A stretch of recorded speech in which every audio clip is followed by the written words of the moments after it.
Alright, so my question is, in what ways does the neoclassical perspective not address racial economic inequality in the US, and how does it possibly exacerbate the issue? So why is this important, and why is it an economic question? We can reevaluate how we're looking at and addressing those issues. Since the neoclassical perspective is one way that we look at the macroeconomy, it's important to see what roles that perspective might play in relevant issues. Also, the economy is rarely black and white. There's often a lot more to it than the simple assumptions that the neoclassical perspective makes sometimes. So it's important to find those shortcomings, and we need to make sure that we're taking many issues into account when evaluating the economy, and the neoclassical perspective sometimes simplifies those.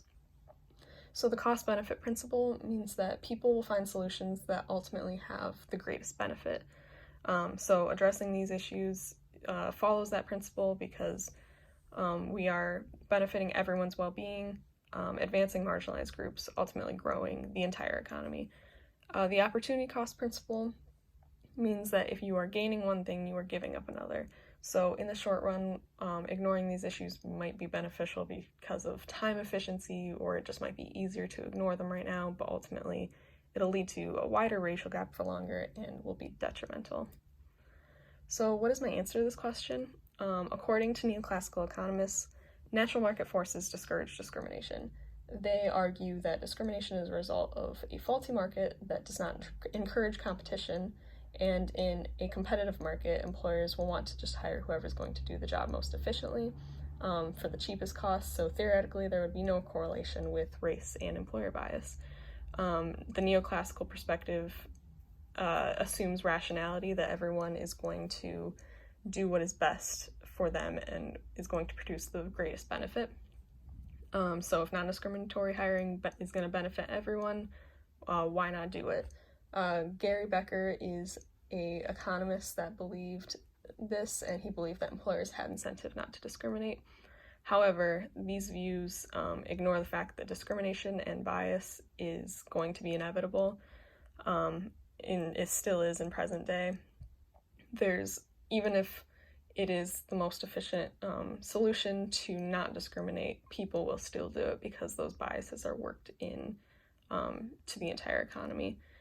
It doesn't acknowledge that economic factors can reinforce racial bias and prejudice. So if you, at any point in the economic cycle, you have racial bias, it will keep on reinforcing itself. Say an employer doesn't hire Black workers, then Black workers are going to have less money, and it'll manifest itself. So also, firms can avoid legislation that might discourage discrimination by moving to areas that have lower minority populations. There are also factors that contribute to the market before it even gets to the market, so that's things like zoning and school lack of education, and those will contribute to the market even though it's not a part of the market to begin with. So what are limitations to this claim? Oftentimes we look at both the neoclassical and the Keynesian perspective, so